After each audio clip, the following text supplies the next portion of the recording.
shut down, the light bulb is still getting power. It doesn't want to reconnect. Hey, anyone out there on YouTube, I just want to say we started the meeting. I just didn't start the YouTube or the recording, so you won't see the first few minutes of this meeting. But we are the San Carlos Computer Club, and we're already in discussion about smart what? Internet of Things. Smart devices. Internet devices not reconnecting. Yeah. How's that? Wait, is it a TP-Link light bulb? Yeah, Yeah, I've got those. they seem pretty good. And I turn them off every night. Not because, no, I turn them off every morning. I don't actually do that. My wife does. Because they're all on the outside of the They house. frequently get turned off because Yeah. So you would think that you wouldn't have a problem losing power to them. I've never looked. Is there a reset on that light bulb? well, the app says there is a reset. Like you can put a paper clip in something or hold a button down? Nothing like that. Nothing like that. But if your app can't see it, then how could you reset it? There's got to be a way to put it back into a client mode. Well, I get it to go back into client mode, Mm-hmm. you know, which is in the, which is colored purple flashing. And that's you have to turn the switch on and off many times to get to see how it's strobing. So you go in there and I can go through the configuration. It'll successfully connect. Okay. Well, I got a half dozen of these. They all failed. And of course, when they reconnect, they come up with some generic names so you can't tell which one was which of the 5 different connections they say they can make. And I haven't disconnected some of the other ones because they're up in the ceiling and I don't want to get up on the ladder. What we've been talking about is Internet of Things devices that actually connect perfectly well the first time. Easy. Even a novice can get it set up without a problem, just following the instructions word by word. But after you've had a problem with it, and it won't connect, and you have to get it set up again, that's where the challenge comes from. I wouldn't know exactly what to do, but I tell you my workflow in solving these kinds of problems: remove all the light bulbs that aren't working, take one light bulb and verify there is a reset to factory settings, and one by one get those light bulbs back online. I'm thinking just delete them somewhat if they were part of a group. And that's part of the, I bet they'll delete themselves because the next time they come up, they'll be considered a different entity, I bet. You're using the Kazaa. But then I can't delete the group because I've got devices attached to it. Well, if you got devices in the group won't delete. And the group is not the problem. The problem is the device being connected. Yeah, that's good. Yeah, the group isn't the problem. The group is how you're organizing them. So it shouldn't affect. I just need to break down probably and get rid of the other ones that can possibly connect it. Try it. Yeah, I think if you're having problem distinguishing the device, I just think I walk into somebody's house and they hand me 4 light bulbs that used to work and now they don't. The first thing I would do is make sure none of them are powered up, and I would go one by one. I would be on the internet looking, how do you factory reset a TP-Link blah blah blah, and it would point me towards a paper clip or some kind of something to do the factory reset. And then I would set it up fresh like it was out of the box. And if I had the same experience you're having right now where it connects and then it loses its connection, I would call that light bulb bad. And I would look for a technical support online for what do you do when your light bulbs disconnect with no reason. In fact, I'd throw it over to AI. I'm amazed at how many things I throw over to AI now just because it can tell me an answer. I'll be like, well, that's straightforward. Where'd you get that answer? And I'll follow the links to where that documentation is. And either it's straightforward documentation it read verbatim from, or it's some spaghetti it's put together out of 1,000 documents and it's all BS. But I find now that AI is a really easy way, if it is genuine information, to quickly get to that information. If it's bullshit, it's very easy to see that it's bullshit because you'll end up with a document that states this is the way it works, and you go to that document and this is the way it works. Or you'll end up with a dozen documents that kind of beat around the bush and you'll know this doesn't work. Well, one of the advantages maybe of using AI would Mm. also be you get more current answers rather than the stuff that's so old and totally incorrect. You can also do things like prompt or prime your AI chat with I only want answers from tplink.com so that it doesn't go traversing across the internet. It looks in everything that it has available to you from that website or their forums. All right, you just tell it, these are the web addresses I want you to give me answers from. And then you've limited the scope of where you're going to get this advice. And when you ask for links of what put together your answer, it will be linking to specific pages in those websites. That's what I should have used for my brother printer. There, instructions for installation as a newcomer was totally lacking. It says, do this. However, there's no button on the printer to do what they say to do. Oh, yeah, that's wonderful. And I found that multiple times. Well, Yeah. No, and unfortunately, that really is how some of this documentation has gotten. the documentation is not keeping up with the products, pure and simple. They use old documentation for multiple things. Products, and it isn't correct. Yeah, it's a bit infuriating when you have a manual for your refrigerator that covers a dozen models, but each one has different parts.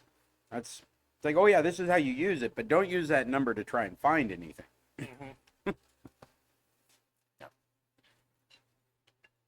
Well, that's how I would tackle that problem. Is I would pull every questionable thing out of the equation, and I would just use one at a time.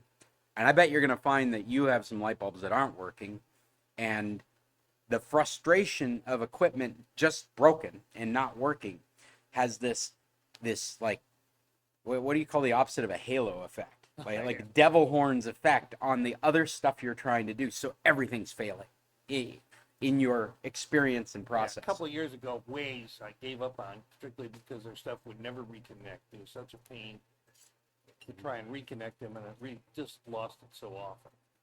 Are you talking about like the Zigbee stuff, the Waze products? The Waze products. WZE, Yeah.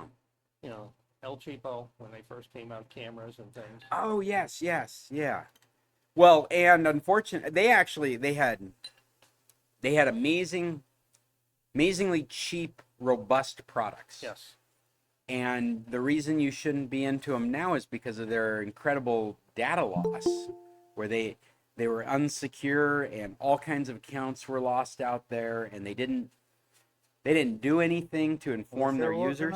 He's working on it. He's talking too much. Oh, But he has to. He's in charge. I could go for more iced tea. More iced tea? We got somebody joining us. Gonna take Hey, a it's minute, Sydney. I'm making any back, but I'll be back. I'm just letting it chill a little bit. No problem. Good morning, Sydney. We are just bumbling through Internet of Things devices and problems. Morning. Oh, please, yeah. Yeah, those ways, when you said that, I was spelling ways in my head. You have to know how to spell that product to understand why you pronounce it that way. But they had cameras and doorbells and motion sensors. They had a whole line of product. I mean, they still do. I don't mean to say they don't. It's just because of the way they dealt with the data disclosure issue. Well, they're like, yeah, they they're cut money in the wrong spots. Right. Yeah, I think. Yeah, absolutely. And Well, making it cheap. they made it cheap, but then the way they handled the data disclosure was horrible. It was a Yahoo experience or an Equifax experience. It's like, oh, it'll be fine. We don't need to tell anybody. It's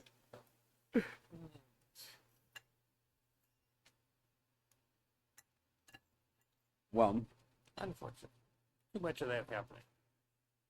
other than breakfast, what else do we have on our plate today? I have sent out a document with a few topics on it, a few news articles I thought would be interesting for the group. But as always, I am interested in your topics, like we've been talking to Dave and listening to his his Oh. problems. I should also tell you about my brother printer. I got a laser printer.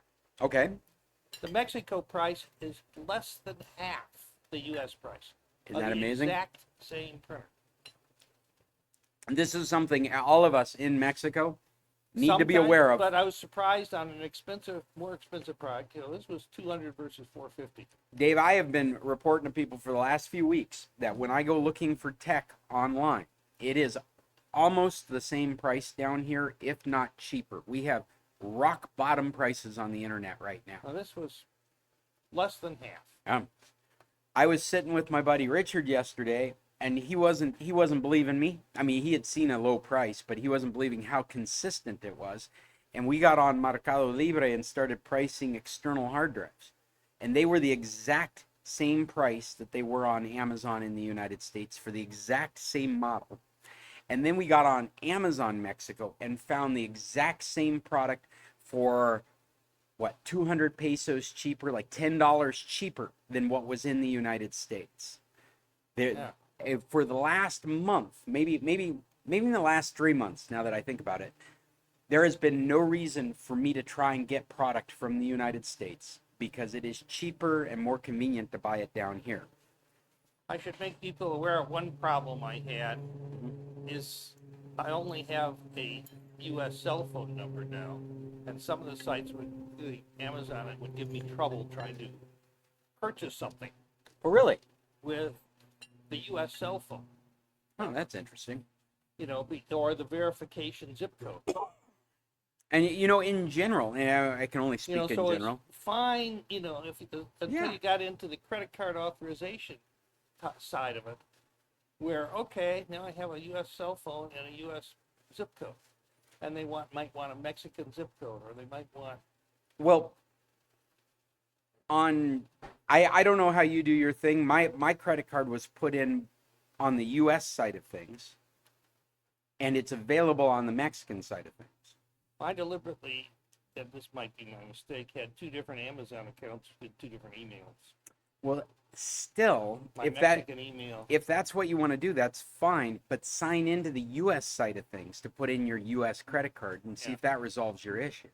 It doesn't matter that it was set up in Mexico. It's usable in the United States. Well, They just want to sell to you. Yeah. They'll let you buy Prime even though I you was won't just the use it. reverse, but- But that's the only thing I could think of. I ran into an issue with signing up for Amazon Prime in Mexico.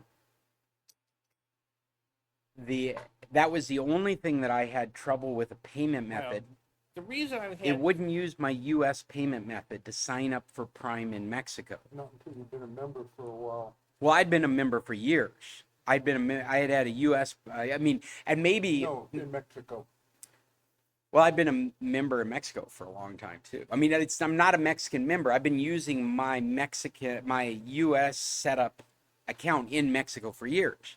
When they brought Prime to Mexico and made an offering of it, I was one of the first ones that wanted to sign up for it. And it would not accept my Mexican payment method. Even it wouldn't accept my American payment method, which was already in Amazon, and it would only accept a Mexican. That's what I'm trying to say. Yeah. It would only accept a Mexican payment method. So I ended up using a Cibanco debit card to get Prime turned on in Mexico. And then I pulled that out of my account, and I've used my American payment method ever since to pay for it. I remember why I had two different accounts, one under different emails.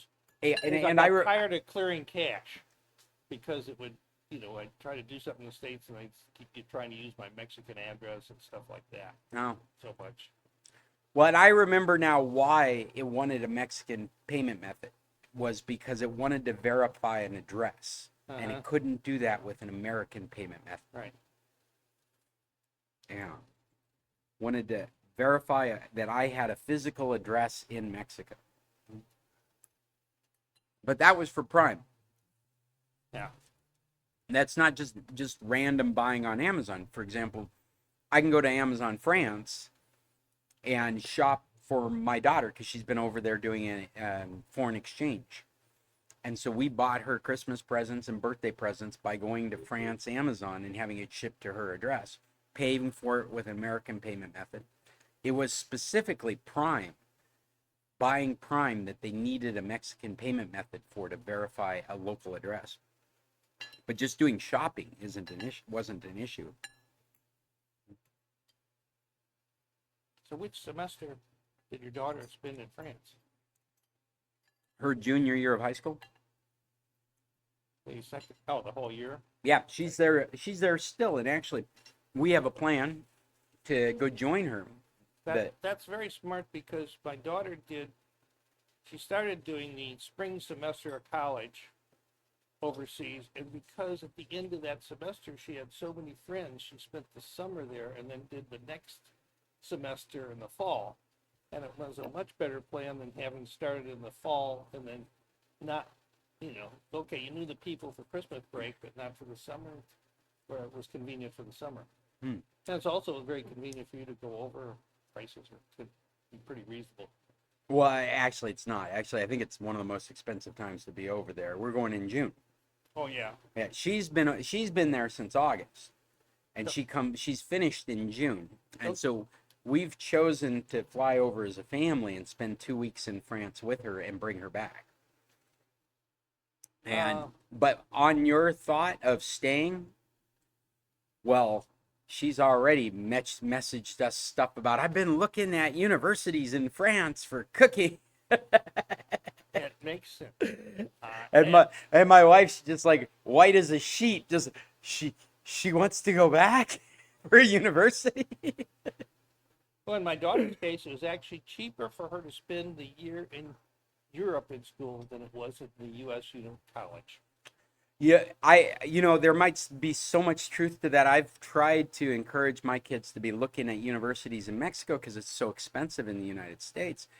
I wouldn't be surprised if that's the case. And having a multicultural background will help you drastically in business. Certainly. Well, and you should hear her speak French now. It's just amazing. Oh, somebody my wife can practice with. All right. She was fairly fluent in French, but her Spanish has changed that a little bit. Okay, Well, back to the computers. we're getting excited. I leave for Alaska next week. Crank on the bed and breakfast. We'll do that for a couple of weeks, and then we'll take off to France for 2 weeks, and then we'll come back to Alaska. Do you have all your accommodations done? You mean, are we booked up? I've got room. Are you looking for a place in Alaska? No, in Europe. Oh, we've got some of them sorted out. Not all of them quite yet. I would highly recommend, there's a couple things where they got tired of doing the barge cruises, so they anchored the barge or the boat and rent it out on a nightly basis. And those are really great and economical and a lot of fun because, as they say, it's like having a party every night with different people. Okay.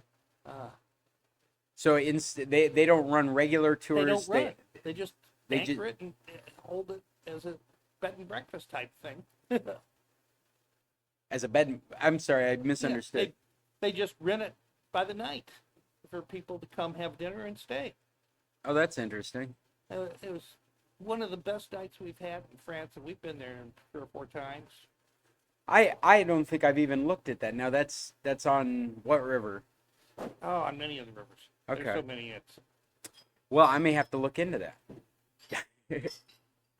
Also, some of the chateaus, one of the best meals you ever had was Chateau de Phare, about 50 miles outside of Paris. Now, would you? What's your feeling about renting a car versus public transportation? It's pretty easy to rent. Yeah. I don't know how I had unbelievable rental rates with IBM, so it was like $20 a day. Oh, I guess in your thinking, you're talking about way back too, aren't you? Well, it's last time has been, I don't know, about 8 years now. Okay. Not as much as you think, and then way back, yeah. Yeah, way back, starting to, yeah. Well, you're talking about before COVID. Public transportation is great. The concierge at hotels will try and force you to use language. We'll try to get you onto the public transportation to make life easy and economical for you. They go out of their way to help. So from that standpoint, And don't forget, parking in most of Europe is a pain. You do not want to have a car in Paris whatsoever, period. Driving is horrible, and parking is even worse. Hey, Chester, you've got your hand up. What's going on with you? Scott, just a little issue. Oh, you're really quiet. You're speaking with your head turned 90 Uh-oh. degrees from the microphone. And Can you hear him? it's difficult to understand what you're saying. He's saying you're speaking to me, so he can't hear you. Oh, you can't hear me, Chester? I can hear you, but I can't understand you. When you turn your head. Let's see here. Let's just move this. Well, I'll solve that. How's that? Does that sounds sound any good. better? That's good? Yeah. Okay. And Chester, you are really quiet. You're hard to hear. Yeah. I wonder, I don't know what's going on your end. Somebody else talk to me. Jim, say something to me. Or Dad. What do you want me to say? Not you, the other Jim. Testing 1, 2, 3, 4. That's a little better, but I know Dad was talking to us earlier, and he's definitely got more volume than you do on this side. I don't know if it has to do with what it might be. how far away from your microphone you are, or what. Well, my laptop is located behind my screen. I have a big TV screen. That's got to be what it is. It's got to be blocking your microphone. Yeah, Well, it's that's what blocking the microphone. Scott's problem was he put the microphone on the other side of the paper napkin holder. That's right.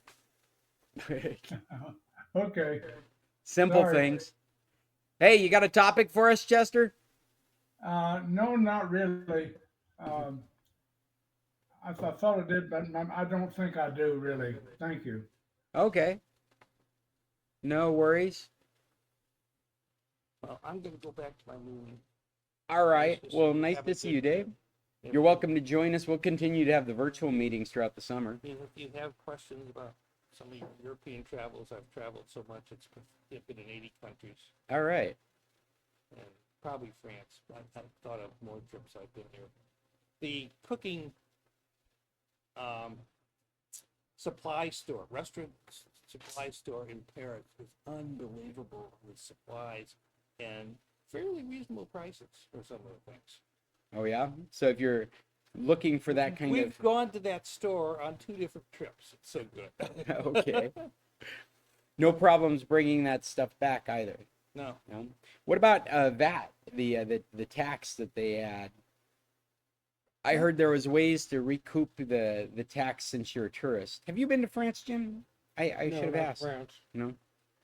Have you dealt with European tax? Yeah, Yeah, in getting it recouped to you because no, you're not a resident? no.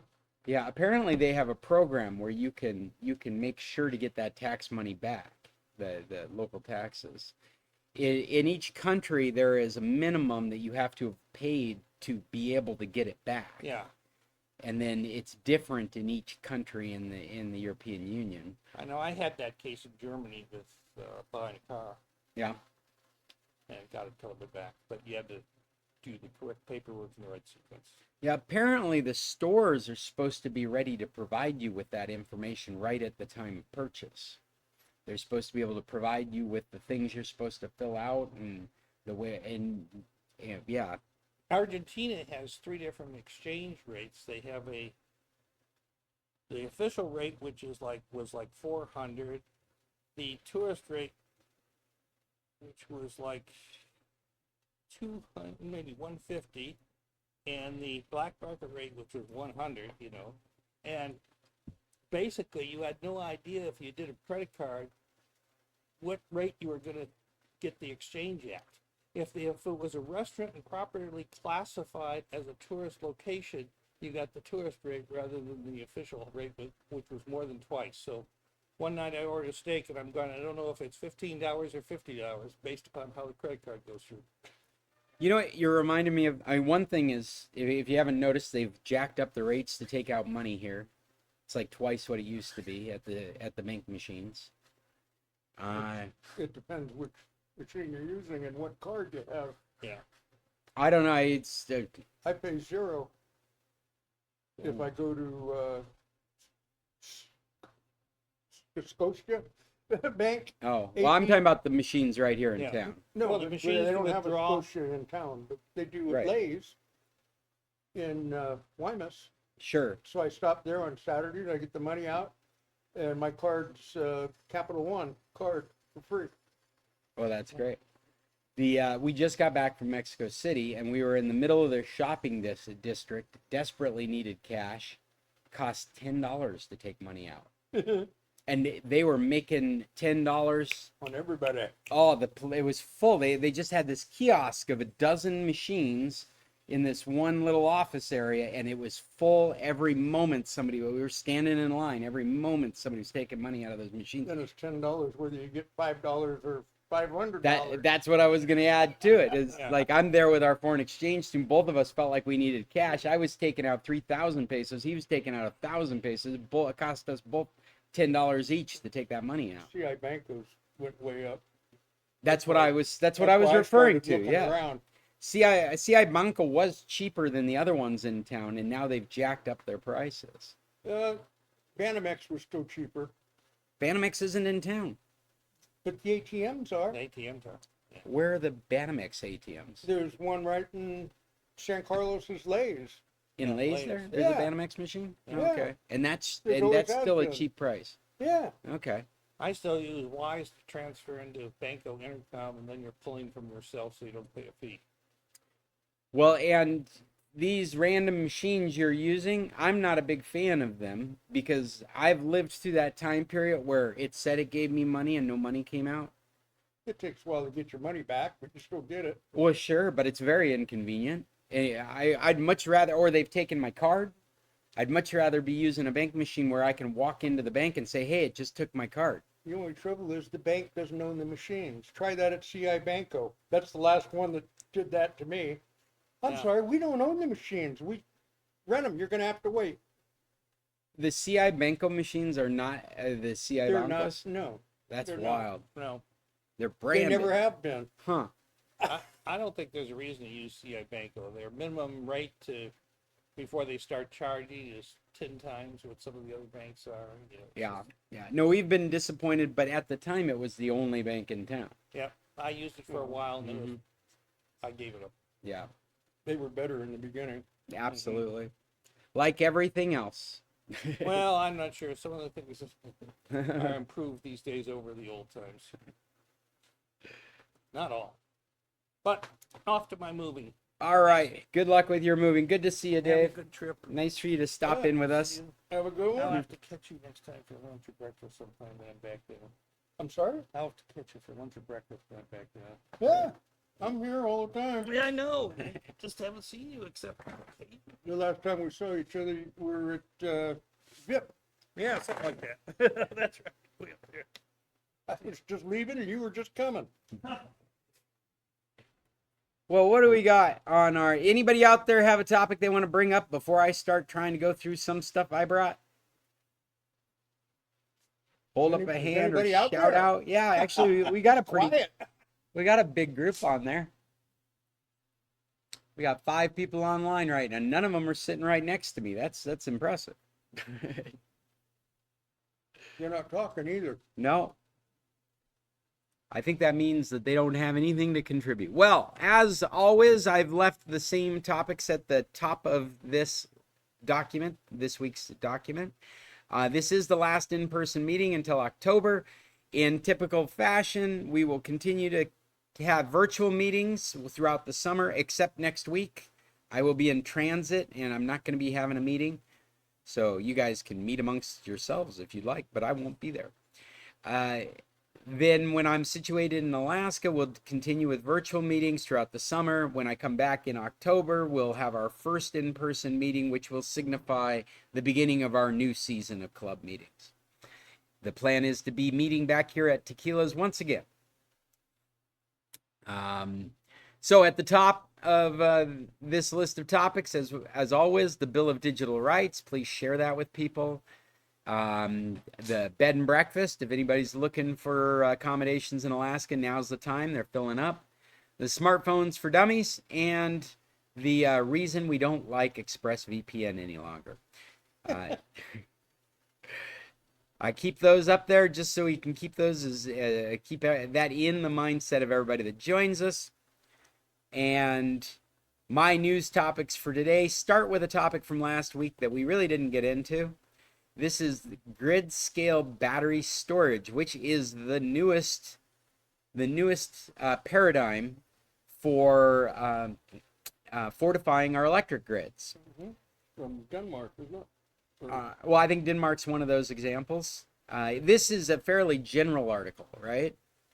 And when I read through it, I felt like it was talking about this it wasn't pointing to very specific things. It was using certain examples, but they were really talking more about the improvement of batteries in the last year and what to be expecting. There's a brand new battery. It was just in the news today. A salt infused or molten salt battery invented by somebody that way. I can't remember. Denmark, I thought, but maybe not. Well, one of the things that they say in this article is how there's been just over the last few years these incredible developments in battery technology. Yeah. I think it even mentions a salt battery in here. Whoop. No, I don't want to say. I also read that article about the liquid salt that's being generating electricity, but they don't say what it costs to heat up the salt. What it costs to heat up the salt.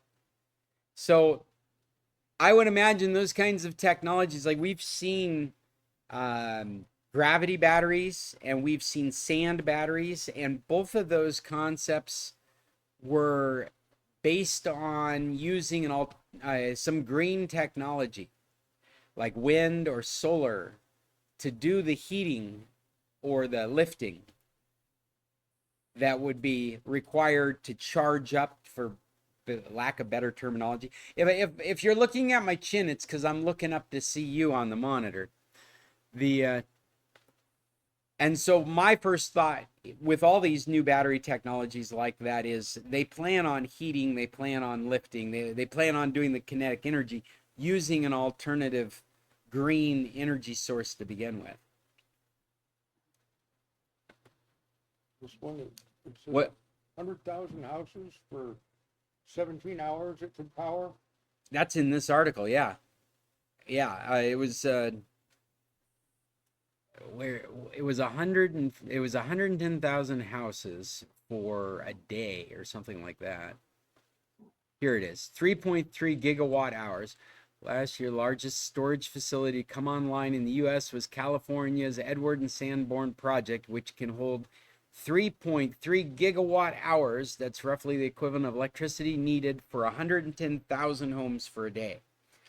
And so you stick these batteries on the edges of your infrastructure, and you no longer have to have the ability to crank up generators when more capacity is needed. More capacity is just sitting there in the battery. What they found, and this article goes into it a little bit, is that our electrical needs come at us in waves.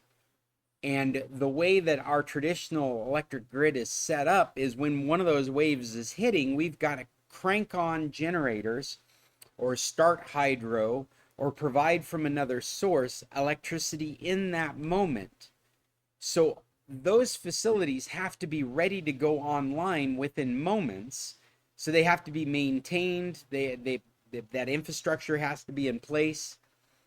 And that's very costly. And one of the things that these batteries can do is it can reduce that cost, because the need for a generator to be able to flip on in a moment drastically is reduced by the ability to pull power from a battery sitting off to the side of your infrastructure when it's necessary and take care of that wave.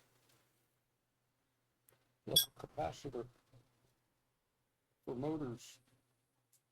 It gives you the extra power. Well, maybe that analogy works with a mechanic. Capacitor stores energy. I know what a capacitor does. I don't know what it does and it relates to a car battery. Not a car battery, but to any kind of a motor. When you turn on a motor like the ceiling fan, it draws more energy starting the motor than it does to run it. I got your you. capacitor that's loads up with free energy. Yeah. I know Goes out exactly to what you, start the motor. I know exactly what you're talking about, because a capacitor will go bad on a motor, and that's the reason it won't start, is you have to replace that capacitor. Yeah. Because it takes so much power to get it cranking to begin with. Mm-hmm. Yeah. Well, anyway, this is an interesting article with the idea of redefining the paradigm of our electric grid using battery storage technologies throughout, which is a great idea because we should be fortifying our grid.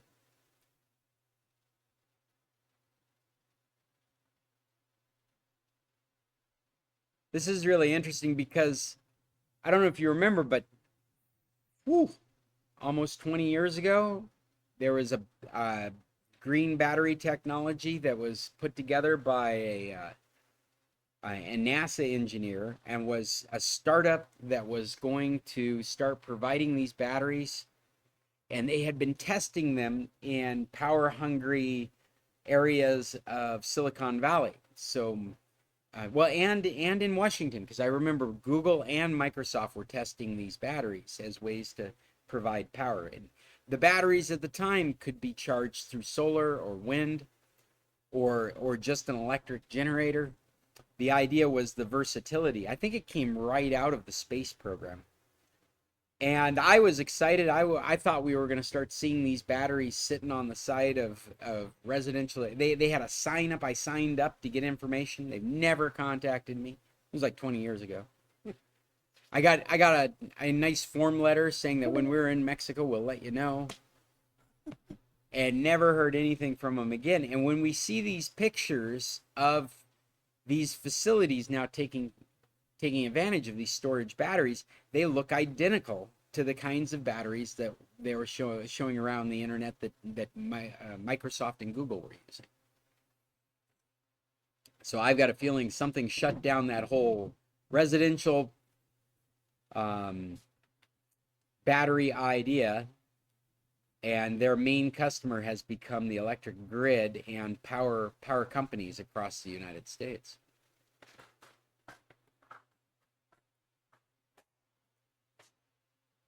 We've got our 15-minute warning for this meet, and since I'm looking at it now, I'm just going to go ahead and open the other meet, and you guys can funnel over to there at your leisure.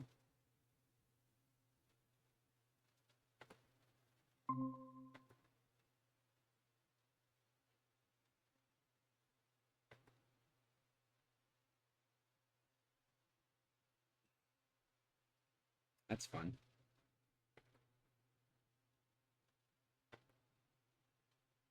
Can't minimize that until other people are in the group with me.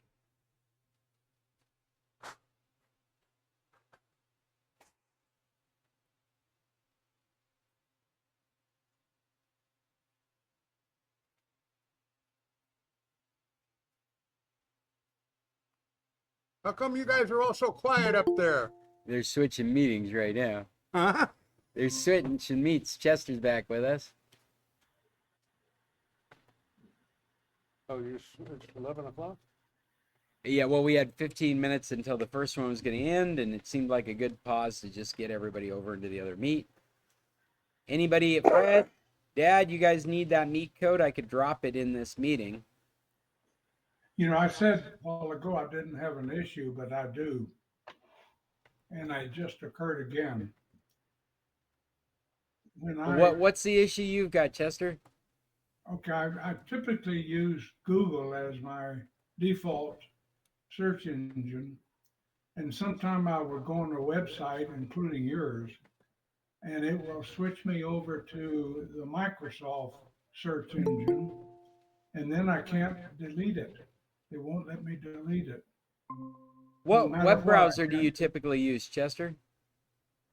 Say again? What's your web browser of choice? Is it Chrome or Edge or Firefox? It's Edge, which is a Microsoft search. Yeah, I gotta say, all they gotta do is give you an update, and they'll click your search engine back over to Bing. Do I go into the program that allows me to choose the, Yeah, if your goal okay, is to stay with Google, you might consider switching to Chrome just in general. okay, but why can't I get off of Edge? Well, you just install Chrome, but if you want Edge to point to Google, then you do it in the search settings. I'm bringing it up now because I actually haven't bothered with it. I don't want to make it my default. And what are these Power Automate extensions? But I don't the need problem those. is, once I get a screen on Edge, I can't delete it. I can shrink it, but I can't delete it. You can't close the window? I cannot close the window. That's 3 times now it's happened. Okay, you got something else going on there. Is Yeah, is it it must be. is the Edge windows popping up automatically? Yes.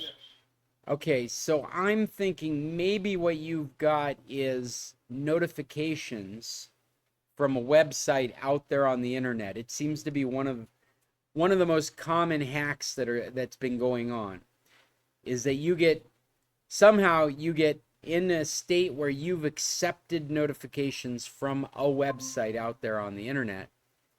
You're not aware of it, and then that website starts shooting you things and you can't shut them down. They might be ads, they might be enticing things, whatever it is they're trying to get you to click on stuff. Does that sound similar to what's going on? Yes, it does.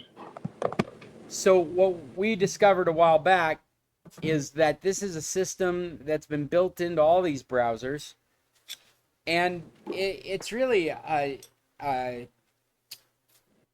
if it's like a side effect of the mobile world we live in. The idea being, let me tell you the use case of what we're talking about. You go to the Wall Street Journal regularly, and you're interested in knowing when the front page has been updated. So you allow it to send you notifications, and every time they post a story, you get a little pop-up saying, "Hey, there's a new story. This story on the protest is on the Wall Street Journal, or Well, the Amazon." What's that? Actually, what happens if I'm reading the Wall Street Journal and there's an update story, it automatically posts. So And my in Wall the, Street Journal example is just that. It's just an example of a use case, which is a legitimate use case. The problem is the illegitimate use case is what people are really more familiar with. And that's when your browser has been told it's okay to accept notifications from a rogue website, and that website is popping these things up at you. how do I get rid of notifications? Yeah, and what I would say is that on your computer, you never want that. You never do. On your computer, you're exploring, you're going after information. On your mobile device, you're expecting information to come at you. But on your computer, you're typically expecting to go after information. These notifications, there's such a prime area for taking advantage of you that I don't think you should have them on at all. Okay, I will go into systems and turn it off. Well, let me switch over to a screen here where's my laptop? Here's my laptop. Can you see this? This is settings of Edge. It's a little confusing because you don't see the Edge icon anymore. You see the Copilot icon, but I'm in Edge right now. I've gone into Edge settings. I never remember where notifications is. So at the top of the settings in the search, I type in note. You'll notice down the right column here, there's results for note. Maybe I should keep putting in notifications. There we go. It's outlining in yellow where it's finding notifications.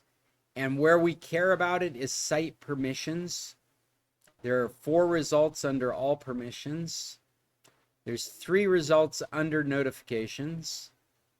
I clicked on that. It took me to this other page, and now there's all these places, but the only place that finds notifications is here where it says notifications. I click on that, and ask before sending will block if turned off. Quiet notification requests. This will prevent notification requests from interrupting you. And ask before sending. So you want this on, will block if turned off. No, you want this all off. Ask before sending.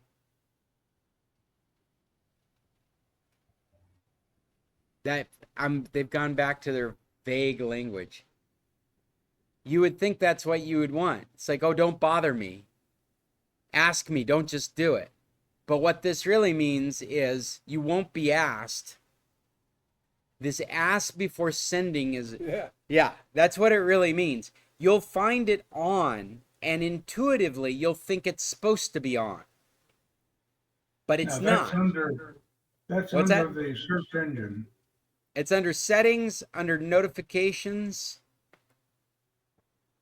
under privacy, search, and services. No, I'm sorry. Under site permissions. It's going to be under site permissions, all permissions. Under all permissions, it's going to be the one that says notifications. And you will probably find it set to ask before sending. And that is that question that you get that pops up from any website that can do this, where it says, would you like to receive notifications? Yes or block.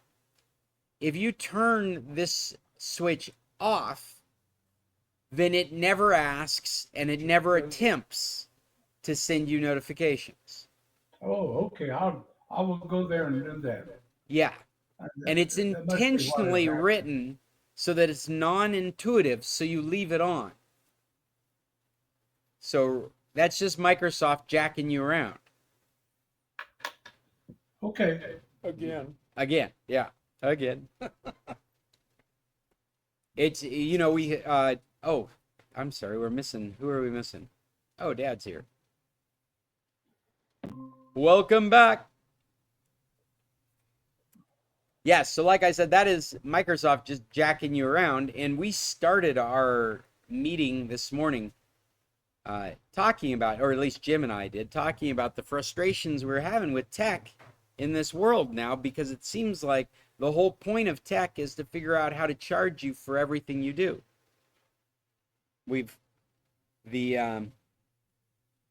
All the wishful ideas of where tech was going to take us into the future. I was wishing for Star Trek. Will not come to pass. If you remember, I told you last week about Quicken actually locking up my computer. Quickened is locking up your computer? Yeah, last week I told you about that. Yeah. Well, what's very unfortunate is that every one of them is looking for a way to nickel and dime you, because everything's got to be a service. Every button you press is supposed to generate dollars for them.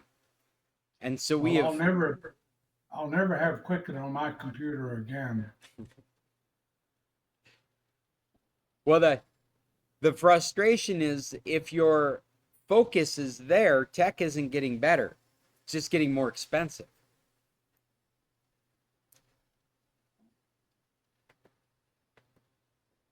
That's the problem.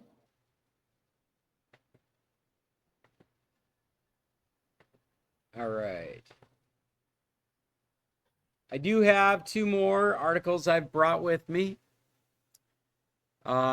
This one is about Google deleting your location. This is a happy story. It is. What's wrong with this picture? Yeah, from Google. Google making us happy. It's got to be under regulation. They've got to have had to do this under regulation. But this is a good thing for us. What has been happening, unless you have gone out of your way to block all your location data from Google, where you've been using your mapping is going into the cloud, and it's feeding into a big database of randomized, anonymized data that Google is using to help make mapping better. Now, this is interesting because I mean, my personal opinion. Hey, Bill's joining us. Hello, Bill. Hey, Scott. You're late. We're already in the second Where's meeting. where is Judy and when you need her to Yeah. announce the end of the session? It's just me and Jim sitting here for the last in-person meeting till October. We did have a Yeah. surprise visit from Dave, but Judy is not here. And we Well, were we just got back. We're back in the house, so we're with you again. all right. Well, to catch you up, I'm not planning on a meeting tomorrow or next week because I'm going to be in transit, and then I'll be in Alaska, and it'll be all virtual meetings till October. Oh, just lost Bill. Wonder if Well, he's that's having. okay. We don't care where you are if we're not in Tequila's. Okay. How come you're not on my screen anymore? That's weird. He is. He's not on my screen. I don't, his I hear camera's him. off. Oh, there he is. All right. I turned the camera off. That's what it is. You know, I wasn't accustomed to having so few people, and I just thought you were already with us. No, we can't see Chester, we can't see Fred, we can't see Terry, we can just see their initial. Well, we were just getting started on this article about Google is deleting all of your location data. And I mean, it's kind of presented like, oh, be careful, but this is a good thing. I think it's been, they're having to comply with some kind of regulation, or it's good faith because they're in court everywhere right now with the threat of being broken up. But unless you have worked really hard to keep your mapping location away from the cloud, it's all been stored in the cloud. And one of the points that I was about to get at is it's kind of disingenuous because I suspect everything Google was hoping to do with mapping they have done now. So they don't actually need to collect all your data anymore to give you the experience you need. And the idea is that your location store, your history of locations, is to move to your actual device. Now, the reason I feel like this is being done either disingenuously or under regulation is because I don't really know how that's going to help you on your other devices. If you're storing this location data on your phone and you go to your computer to recall where you've been, how do you do that if it's on your phone? Because the whole goal of this is to get it out of the cloud. But that's what's going on. And what they're saying is if you want to keep this information, then you have well, it says right here, to avoid losing visits and routes, choose your settings by June 9th. So you have up until June 9th to go into your settings and change your timeline settings so that this data will only be moved. It will be moved over to your device where future data will be held. I don't know if you guys have ever used Timeline. It's kind of cool. It shows you where you've been. Sometimes I think it associates with photos as well if they're in Google Photos. But it gives you a timeline of the locations and where you've been through Google Maps. Well, not through Google Maps, but from Google Maps. Anyway, if any of that is a concern to you, you have till the 9th. This is the article that has the instructions. I have not done it myself. To be honest with you, I could care less. Maybe I should read a little closer. I sure wouldn't want to lose like favorites, because there are places I always go to that I can't keep track of where they are because they're in Phoenix, and who knows where you're going in Phoenix. So GPS does. Exactly. It's funny, whenever I'm in Phoenix, somebody's asking me, how you get there? And I'm like, I follow the blue line.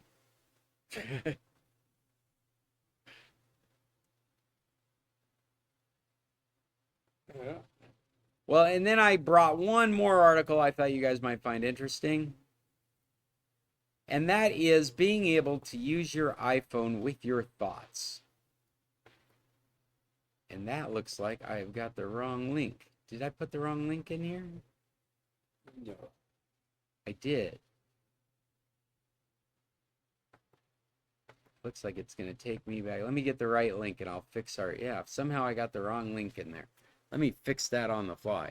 Because this is pretty cool. There is a company that has built a neurotransmitter. In the article, they actually talk about, they actually compare it to what Elon Musk's company is doing with the Neuralink that is surgically embedded in your head. Which in itself, that just kind of gives you the queevy-jeebies that's not the way you want to do it. Apple partners with Synchron. There we go. That's the right link. So if you've got this document open, you can open up the right thing now because I've just updated it. What is impressive about this technology and the fact that they have partnered with Apple is that this is a device that is small and thin enough that it can be put through a vein to get brought up into the area. So you don't have to do an open surgery. It's much more like an angioplasty, where it can be routed through a vein to the critical place, and then this interfaces with your iPhone to allow you to control your phone with thoughts. It's been very successful. This article talks about how successful it is. And what Apple has done is they've opened up a whole section of accessibility to their platform for these style devices. Why do I think of that in reverse?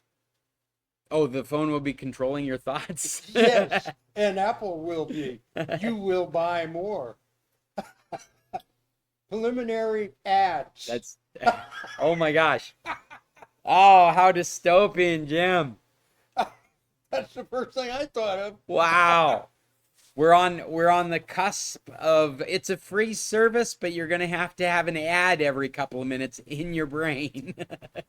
To make you buy more. Right? Yeah. You think that's funny? I do think it's funny. It's probably true. Yeah, well, yeah. Maybe not to start, but the eventuality of it. Well, you can bet somebody's thought about that. In fact, that brings up a recommendation I made last week about Black Mirror. There is a recent episode where, actually, I think it was the first episode, where she was going to die. And there's this new technology, and she would be able to survive with this new technology. And the technology was, they needed to cut out a section of her brain. She was brain dead. They could augment that with a piece of technology, and that section of her brain would be offloaded to the cloud. Because Black Mirror is always like 5 minutes in the future from now. It has to be in the cloud, because you can't put that much cloud power, all those servers, in a person's brain. But what you can do is you can put the equivalent of what we're seeing now with like an Amazon smart speaker in the corner of her head, and then that has Wi-Fi capabilities, and then when she needs to use that part of her brain, it's all offloaded to the cloud. With the seamlessness and speed of internet we have now, she's not even aware that it's not happening in her head. It's all happening off-site. But then the story gets more and more dystopian. Like, there's a range outside her town she can't leave, or she gets shut off unless she pays for the premium package that allows her to go roaming. There's a tier upgrade that is ad-free after they instigate ads. Ad-free, there you went. That's right. So like all of a sudden she starts spitting out ads in the middle of conversations that are non-intrusive because she doesn't remember doing it. They're just intrusive to everyone she's around. She's a school teacher. All of a sudden she's advertising products in front of her third grade class. Unless they pay an upgrade price. It's kind of similar to what Netflix, Hulu, and Amazon have all done, is they realize the ad model makes a lot more money, so much more money than even charging you for the service. And Roku will never have ads. That was their motto when they started. Well, yeah, now the Roku channel is the most popular thing they do. That's right? Yeah, free streaming, you just have to deal with ads. Yeah. Yeah. Yeah, death by 1,000 cuts. That's what this stuff is. So, yeah, not like in this story, very similar to Netflix. It wasn't like, here's a cheaper package if you accept ads. It was, your package is getting ads, and if you don't want them, you have to pay a premium price, an ad-free price. One thing that Black Mirror is really good at is pointing out these issues with our current technology, how expanding them out to worst case scenarios. I'm not joking when I say we look through a lens of 5 minutes in the future. It really feels that way. It feels like we're right around the corner. Unless we have some great cosmic cultural change in the way we're approaching technology, this is very believable. Did it happen on Star Trek or Flintstones Not yet, or The Simpsons? Then it'll be real. right? Yeah, The Simpsons. It's probably happened on The Simpsons. Well, at the moment, this seems like it would be great for people with ALS, people that have motion or motor skill issues, anybody that's paralyzed will be able to get access to Apple devices by this implant and be able to think around being able to control them. Here's a picture of the neural wire that gets fed into your head.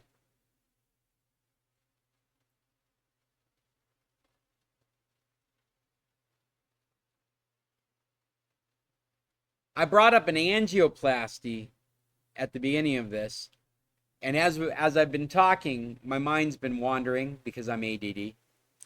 And one of the things that just came across my brain was, imagine a stent, an angio stent with a monthly fee on it that would contract if you didn't pay your bill. You're on your own now because you didn't pay your bill.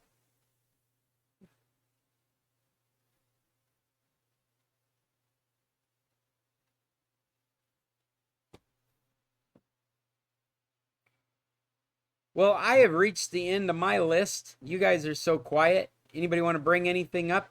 I did start into recommendations if people would like to give it. Oh, and Jonathan told me to bring him over for recommendations. Let's see if we can get his attention. Jonathan! He's Jonathan! looking the other way. Yes, Jonathan! Hey! Hey, cell phone user, look up. Yeah. Look over here. Over here. We need a couple shots of tequila. Jonathan.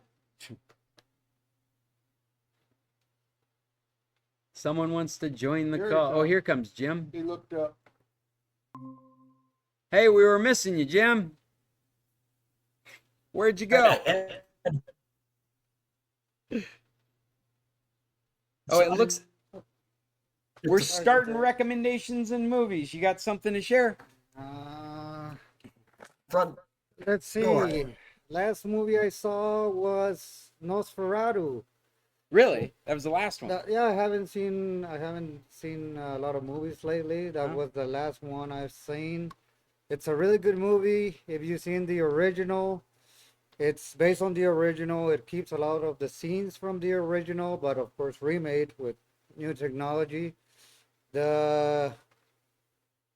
Am I the only one that got bored in that movie? You got bored, really? I totally got bored in that. I mean, like every scene was the same movie I'd seen somewhere else. It was either Bram Stoker's or it was the original. Not true. Well, well, probably that's the thing because it kept like real accurate. to the movie. So it's basically just seeing it again with new technology, yeah. technology. So as I have never seen the first one, the original, for me it was new. So probably that's why it wasn't But boring. you've seen Bram Stoker's Dracula, yes, but not Nosferatu. Like, Sure. But they're so similar. I mean, well, just but I everything didn't is- know about it, so that's why for me it was the shots. Maybe like the scenes are the same, but the shots and of course the acting of I don't remember Bill Skarsgård. I think is Oh, I the think you're guy- right. Yeah. he he looks totally different. I know it's the prosthetics and everything, but his voice changing, modulation, it's really good. You know, of course, it's not the best movie. It has its flaws, but I consider it one of the best remakes of this times, considering that Disney has been making really horrible remakes of their movies lately. Did you get to watch the Thunderbolts? We were talking about that last week. I haven't been able to go to the theater, but I will. I hope it's still on theaters. I've heard that it's a good movie. Not the best, of course, but regarding to Marvel, they haven't been delivering good stuff. So I'm just happy that they're doing something at least decent. For the life of me, I can't spell I can't even say it. Nostru. No, Nos, Nos, there it is. No, you're doing Nostradamus. That's the.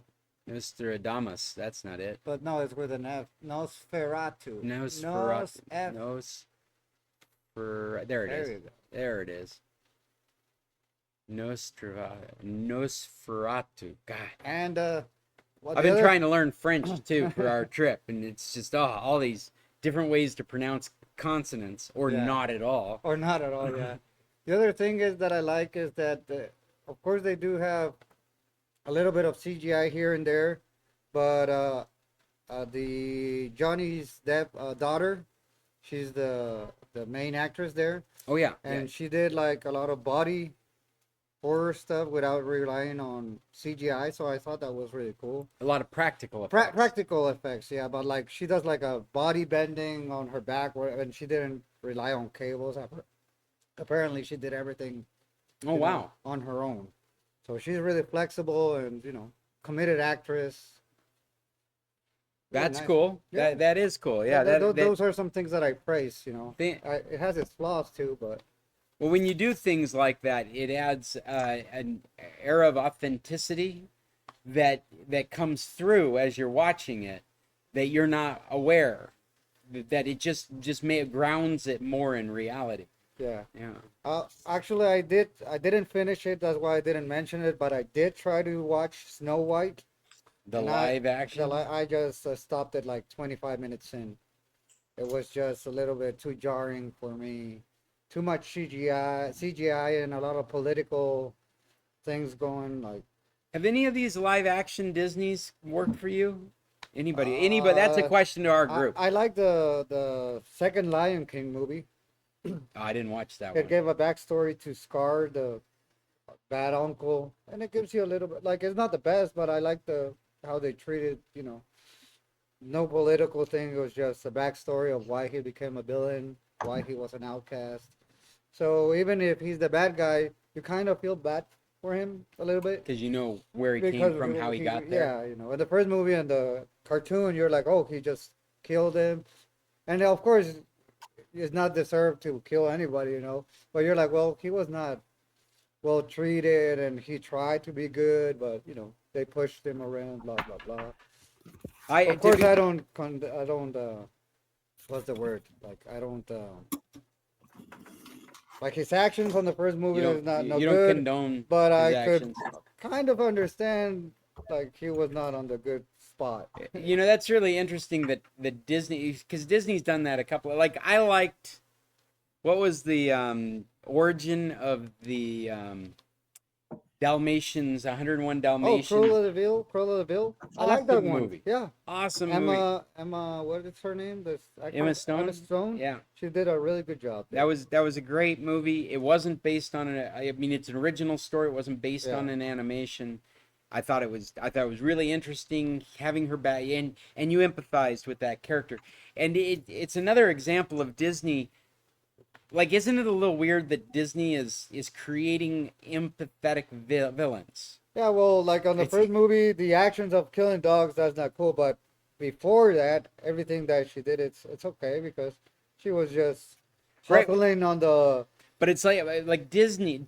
Yeah. Disney, who has a reputation, a dark history of like corrupting people, have just come out on the surface of creating empathetic evil characters now. Yeah. Right? That's one of the. It's like one more step into this dark pool of Disney. Yeah, they're trying to redeem their mistakes with other Or maybe, franchises. or maybe they're not trying to hide how evil they can be anymore. Yeah, probably that's when you put on the balance like, well, this it's evil, but I kind of sympathize or understand why the root of the evil. Yeah, yeah. Empathizing, justifying. Not justifying, but just like kind of understanding. Not glorification or anything like that, but you're like, okay, I kind of see why. Like the Joker, the movie. If I said first one. the first one, yeah, the second one is not even to be mentioned. It's horrible. But the first one, you're like, okay, he killed people, but he was pushed to it. He was being beat down on a subway. He just took a gun and defend himself. The third guy, he just did it because he was just hunting now. But Yeah. at least the first two, he was just defending himself. Then the system that the government defunded, the place where he was getting his medication, so he didn't have ways to get his medication for.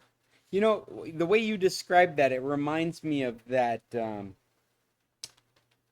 Who was it? Was it Kurt Russell? It was Michael Douglas. Falling Down. Oh, Do you remember that movie? yeah, like he goes to a McDonald's and shoots everybody. Yeah, Like, he snaps he's basically. yeah, he's supposed to be going to work, but he actually got fired weeks ago. He's having problems with his wife. He's separated with her, and you kind of sympathize with this character that's going mad. Yeah, because he doesn't get a break. Once he gets to get a lunch in the bench, some people come and they're like, this is our bench," and he's like, "No, I'm not having it." And then hell breaks loose.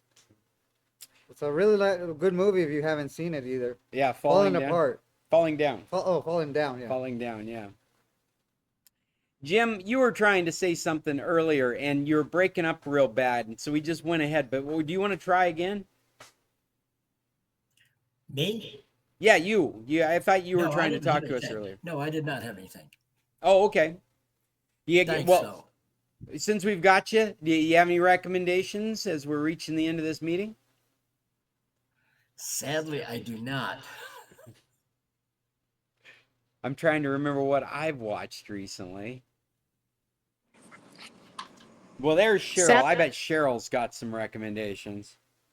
Actually, Cheryl has the unfortunate situation where she has wasted a few hours of her life and wishes she could get them back.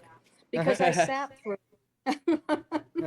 I sat through. You have The Perfect anti Couple. recommendations this time. Yes, well, the Perfect Couple. I believe it was on Prime or maybe it was on Disney or something, and it had Nicole Kidman in it, and she's a writer, and I thought this is going to be a really good thing to watch. Well, I didn't like a single character in the movie. I didn't enjoy the story. I thought it was weird and stupid. So I don't recommend Perfect Couple. Not the Perfect Couple, okay? I'm just going through my Mhm. list of stuff we've watched recently. So nothing about the movie you like, not even the characters, plot, nothing. Nothing. It Nothing just was a redeemable. waste of time, and I sat through all 6 episodes, and I thought, ouch, that was painful. And so then I thought, there's the new one called Overcompensating, and it's about a family, and the kids are going off to university kind of thing, and I thought, oh, this might be interesting. Well,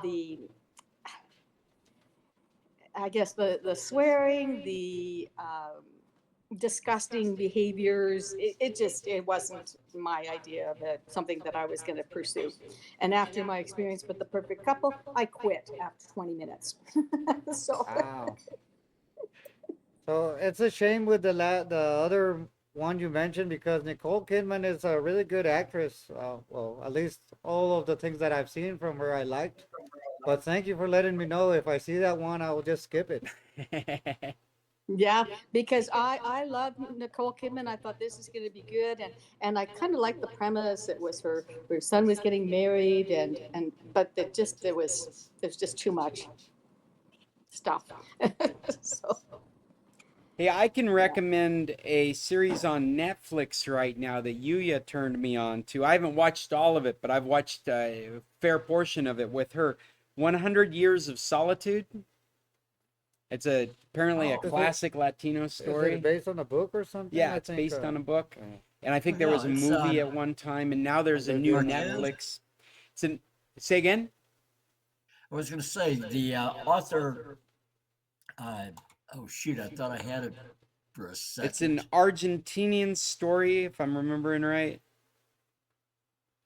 I'm looking for Colombia. book It's a was, Colombian story. And it is in Spanish with subtitles, but I think it also is one of those that's getting oh yeah. What did we just The watch? author was Colombian author Gabriel Garcia Marquez. Oh, Right, okay. Marquez, right. Yeah. Yeah, apparently it's a famous story. Like Yeah, you yeah, know it, right? Yeah. You get to talk to me like everybody knows it. I'm like, It's I don't know it. It's like, well, every Mexican, every Latino knows and it. Gael Garcia, it's a really known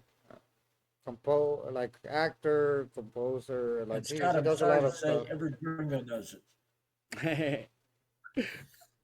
Well, it's excellent. It's funny, dramatic, insightful. It's very interesting. We were watching it in Spanish with the English subtitles, so I was following the Spanish and switching to the subtitles when I didn't follow what was going on, and found it very entertaining. I highly recommend it. It's a series, not a movie. It's a series. It's a new series from Netflix.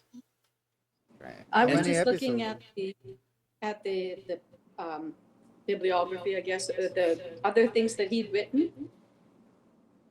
Love in the Time of Cholera. Love in the Time of what? Cholera. Okay. Oh, I'm not C-H-O- familiar with. This is 8 episodes. Oh, yeah, this is an 8-episode series. I'm looking at my track history here to see what's going on. Still letting you in, huh? Well, I can't report anything though anymore. I can't. My lists are already too big unless I want to pay for service. Did you switch over to that other one? No, I haven't. I need to. And it'll download all your track watch list. I'm gonna give you another recommendation. This is sci-fi dystopian from Argentina. This is from Buenos Aires. Yeah, Argentina. This is another one that's on Netflix that we just watched. Can I say it? The Eternaut. Eternaut. Eat or not. Eternaut. It's I saw that. Eternaut.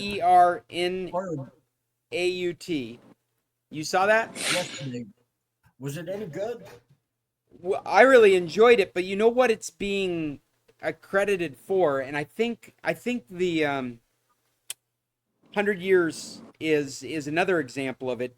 These are the first shows where they've used AI to match mouth movements with dubbing. Oh, cool. And so I have not experienced this because I live with a Latina that likes to listen to things in its original language. Yeah. That means we watch American movies in English or Hollywood movies And in English, Spanish. and we watch Spanish movies in Spanish. Ah.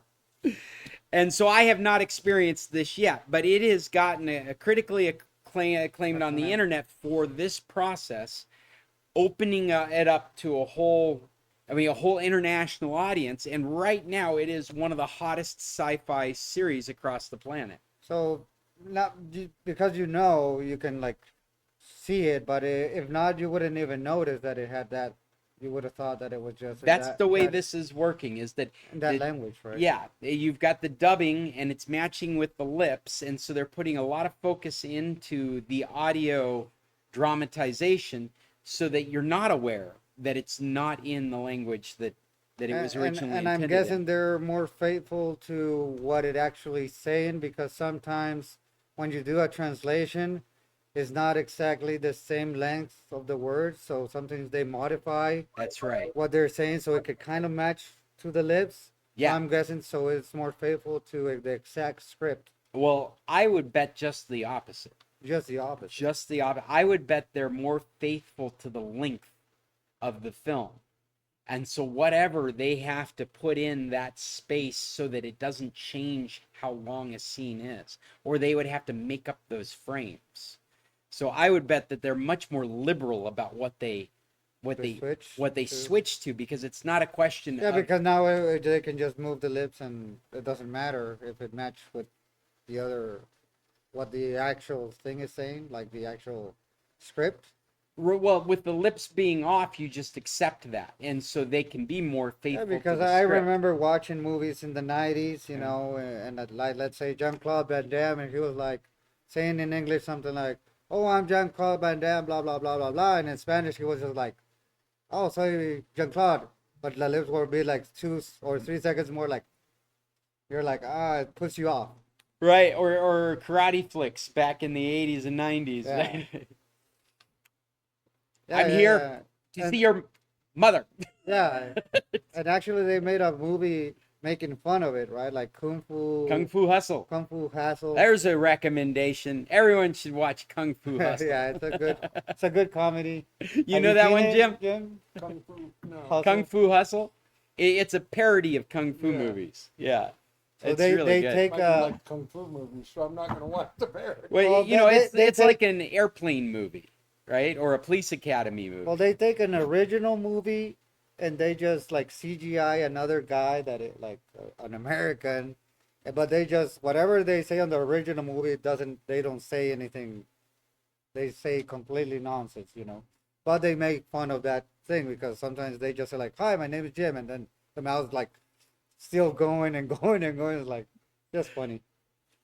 Yeah, all for humor. Not to be taken seriously at all. It's a fun movie. Like Spaceball. Like Spaceballs. Oh, yeah. Spaceballs, That one's excellent movie. another. Yeah. Spaceballs is one of my personal favorites, and one of the things that I've always enjoyed about it is every time I watch it, I find it funnier.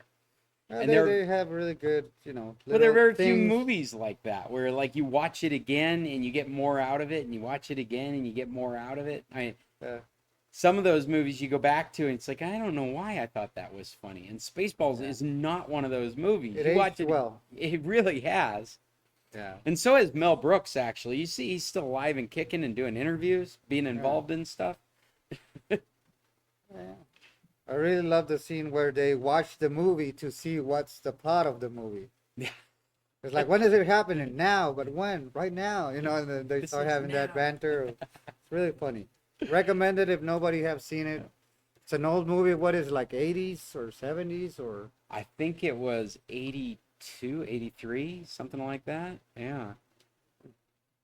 Yeah, and I remember that Mel Brooks was able to do it without getting in trouble with George Lucas because he promised not to merchandise it. And But he does a joke about merchandising in That's- the movie. But that's where the merchandising joke actually comes from. It Yeah. comes from his meetings with George Lucas, and it's a joke like we're gonna merchandise it, yeah, but they but never they will. never did. Yeah. Well, we got anything? Jim, you got any recommendations? Books. Novocaine. Yeah. Novocaine's an awesome movie. It's Good one of my book, new yeah. superhero movies. I can't wait for a sequel. And Is it the guy that doesn't I feel did pain? like- Yeah. Sleeping Beauty. You did like Sleeping Yeah, Beauty? I thought it was good. We just watched it the other night. It's not. I like the cartoon better, the original, but it was good. Sleeping I've- Beauty. I've just about given up, or Snow White is what Snow you're calling White. it. Snow White, yeah. Snow White. I've just about given up on these live action Disney flicks. Yeah. I've been so disappointed or creeped out or just the only one that I really enjoyed and has nothing to do with the movie was Aladdin. And it was because we went to it with my daughters and I had no idea. They knew every song. I had no idea. I mean, I'd watched the cartoon before, but Yeah. the cartoon is from the 90s. These kids grew up in the 2000s. How do they even know they knew every song. We start watching No, this. they did rely on the original, the songs from the 90s. Oh, yeah, yeah, Because it- you know sometimes with the new movies they make new songs. No, the Aladdin was all the songs from the original animation just redone in live action. And we were in a movie theater and it was like my kids, I don't even remember how old, but they weren't young. I mean, they were like mid-teenagers. They were like 14, 15 years old. And they're jumping up and singing and dancing right there. And they didn't say anything as we're going into this movie. They didn't say anything, oh boy, I'm so excited to go see the Aladdin. They They didn't do didn't any even of that. think about it. And then we get into this movie and they're just belting out the lyrics like you'd think we were at Mamma Mia. Oh, That was my funnest Disney live action movie. And it had nothing to do with the movie. It had everything to do with my kids. Well, I see this meeting. We've gone way over because this meeting just announced we've got 15 minutes left in it.